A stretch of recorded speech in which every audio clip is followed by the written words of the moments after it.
Hey guys, RC here. We are back, and man, we are in the midst of the worst season imaginable. I have had a horrible year. We are 3-20 on the season. We are 2-4 in conference, and thank goodness for that because man, it's been rough. Let's see. So we were going over this box score last time. Sorry I had to cut that video short. Was getting a phone call from my sister to wish me happy birthday. Yeah, my baby sister, and she was giving me a call. So 22 points from Deal, 9 of 14 shooting, 5 rebounds, 12 points, and 3 boards for Barrios. Hauser fouled out with 0 points even after 28 minutes. 7 boards, though. So, not much of a scoring threat there. I mean, he should be able to score a little bit, but he's just not taking a lot of shots, and he's hitting even less. So, then we did manage a win, and you know what? For a change, it was not a 1-point win. And Utah Valley's 10-13, so I actually feel like we won the national championship in this game. We shot 40%. We had more attempts and a better conversion ratio at the line. Excuse me, sorry about that. So that's what led to the win. Lynn Griffey led the team in all 3 categories, including 2 assists from my center. That's pretty pathetic. 13 points, 8 boards, 6 of them on the offensive glass. That was big. 8 and 7. That's kind of the numbers that I would like to see out of Hauser. The 7 rebounds is strong. I'd like to see around 8 to 10 points from him on average. I think he could do that. 10 points from Deal. Hunt came off the bench with 10 points. So we got a win there. Still not sure that we looked really good, but. All right, a stretch of 4 home games. We really need to put together a win streak here if we can manage one. That's doubtful, and now it's been proven doubtful. 2 straight losses at home. We're 2-8 at home, 1-14 on the road. I don't even know if I want to look at box scores. I just want this season to be over at this point. 13 points for Griffey, 12 points for Deal, 10 for Lemons. They shot 57% against us. 9-point loss to North Dakota. They've now swept us this year, and they're not very good. But they're better than us, evidently. We're really missing the players that graduated last year, I guess. You know what? I'm gonna switch this around. I'm just gonna go back to their recommendations. The only thing I'm dialing back is the 3-point usage. See if that makes a difference. Nope. Nope. Oh, man. All right.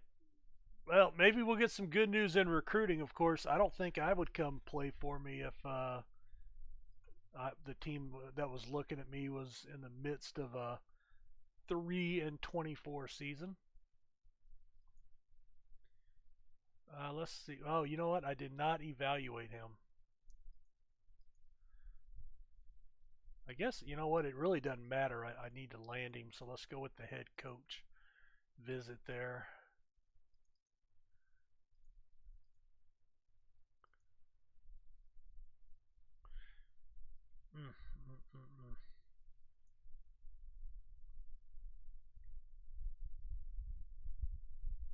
Conference tournament starts March 8th. Let's go ahead and sim to that. Oh my gosh, back-to-back wins to end the season? Are you kidding me? That makes me feel like I salvaged our season. A 14-point win over NJIT. Nice. 18, 11, 16. 5 assists. Combined for 18 boards.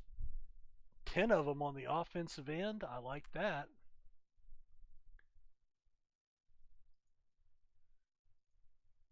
And then a 4-point win over Chicago State. 27 and 10 for Barrios after he moves back to the 2 guard. 6 and 6. Nothing spectacular, but hey. And we just beat NJIT. In fact, didn't we beat them twice this year? Is that 2 of our wins? No, they beat us in the first game. Right here. And they beat us pretty bad. Well, 6 points. 8 points. Alright, so let's look at the conference tournament. So we're a 7 seed.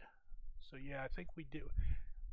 Well, at least we made the tournament. Let's look at standings. Nope, we did finish dead last.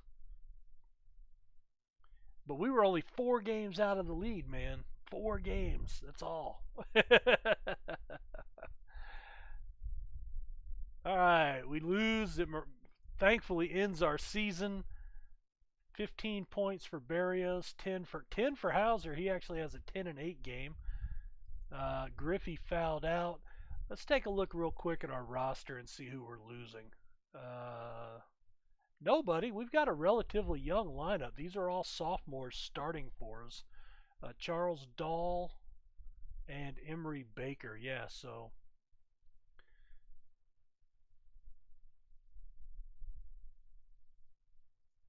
let's go ahead and sim to that game. No need to watch Selection Sunday because we won't be involved. We can be out at the beach or at the bar getting drunk, and that'll probably be a good thing.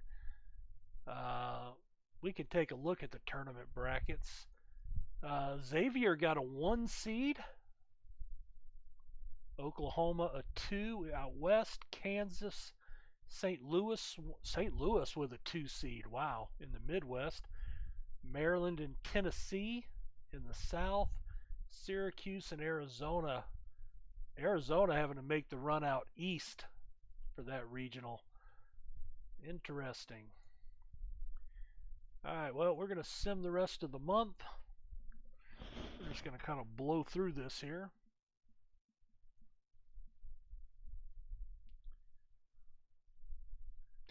I tell you what, for those of you that are watching this particular series, thank you, because it is my least viewed series, but thank you for watching it.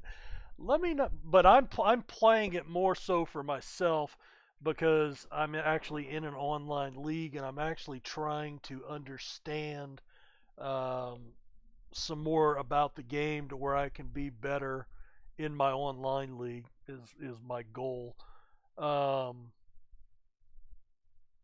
But let me know in the comments, would you rather see me continue to do the 25 to 28 minute videos like I've been doing, which is kind of the norm for YouTube? It's what I do for all my other videos as well. Would you rather see that and continue to do that? For example, like right now, we're only not even 9 minutes into the video. We've basically done a month and the entire postseason. So would you rather me shorten the videos up and be more bite-sized videos and then have more videos per season, or do you not mind the pace? I just find that in this particular game, nothing really takes very long, and so you're able to progress more rapidly through seasons, which when you're trying to do a career, sometimes a 50 or 100 year career, that's actually a good thing. Whereas, like some of my other series are taking, 16 to 20 videos for one season. This one's taking, on average, about 3, I guess, 3 to 4 videos for a full season. So let me know what your thoughts are if you're one of the guys watching or ladies watching this series. Thank you for watching it, but let me know your thoughts, what you'd like to see from it, and maybe we can slow the pace down a little bit.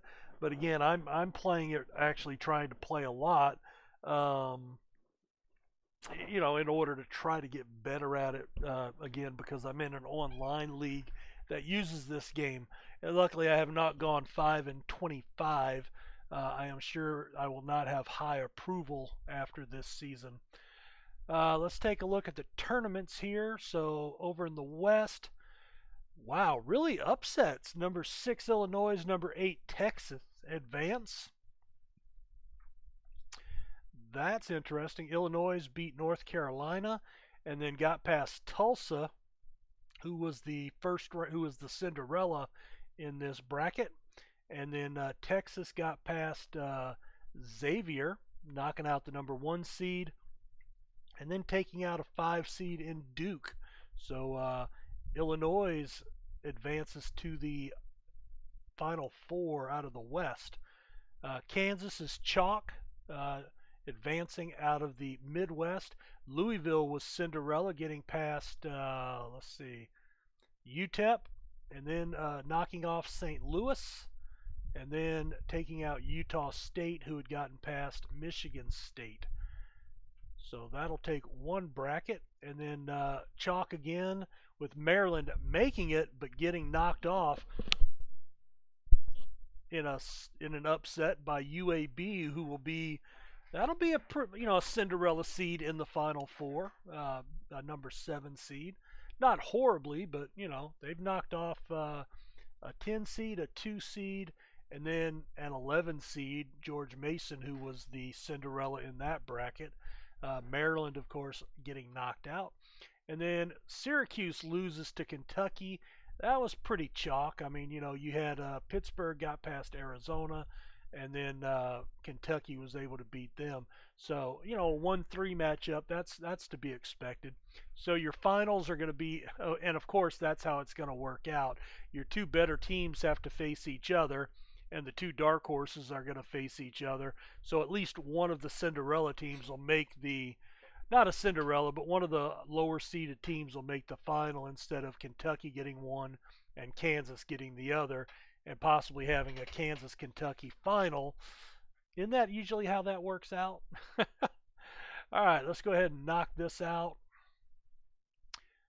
Let's check out the Final Four. Illinois got past UAB. Kentucky blew out Kansas. And then Illinois stunned Kentucky. Wow. That's probably a shocker. I mean, Illinois, that's a 6 seed. That's kind of a shocker there. Let's take a look over at the NIT. We had Arizona State, a 1 seed advance out of the West, a 2 seed out of the Midwest, a 3 seed out of the South over a Cinderella who beat St. John's in the opening round, and then a 4 seed who beat the number 1 seed LSU in the East. So we had a 1 beat a 4, a 2 beat a 3, and then the number 1 seed Arizona State cut down the nets for the NIT tournament. Let's see. All right, the guy from Australia got an offer from Oregon, so that doesn't surprise me. Nobody else is on the board here, so I want to look at no offers. Very low interest.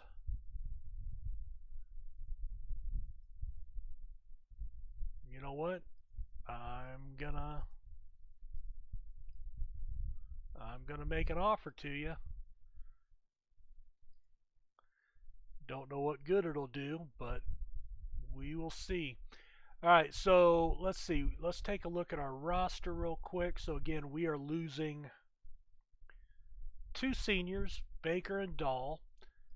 Baker, 18 total games, averaged about 2 minutes a night, and he scored 14 points this year. That was his career total. So definitely a bench warmer and nothing more.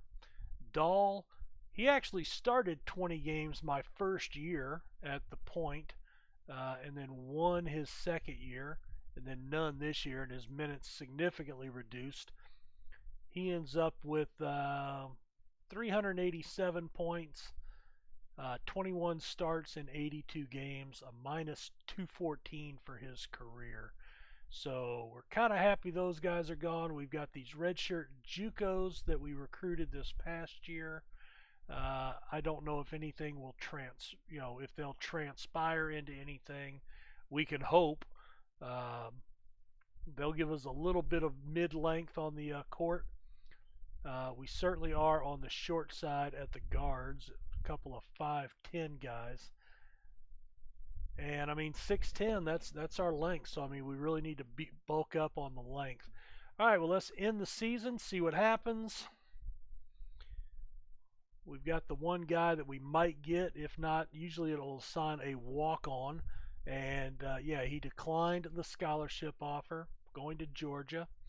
Our recruit class ranked last. Well, no, not quite last, but pretty close to it. So anybody behind us probably did not even recruit a player. They probably had no scholarships. And neither one of our two guys got drafted, I'm betting, and I'm right. The pros aren't going to sign those guys. All right, let's look at conference movement. Job offers? And nope. I can't believe that. All right, no positions open, so we can blow through the assistant coach round. All right, we have one scholarship available for a transfer. Oh, that's what it was. Those were guys that transferred last year. They transferred in. Okay. So let's see if anybody even remotely interested.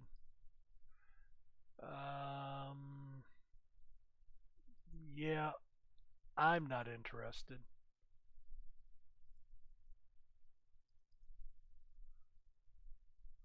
You know, somebody's going to offer that guy. He doesn't have any interest in us.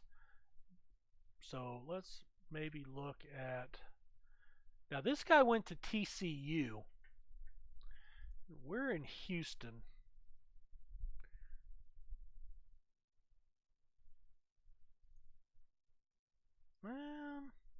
Let me offer him. He doesn't have any interest in us, but he rejects it. He's going to Washington State. Okay.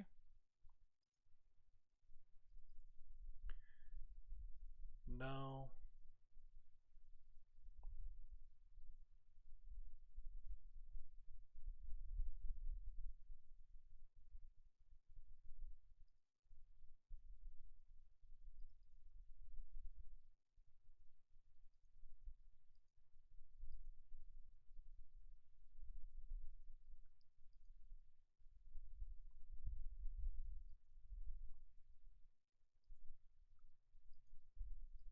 I'm just sitting here looking through the list of people.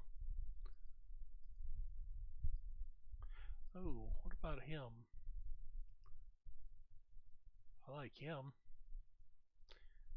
Neil Marker.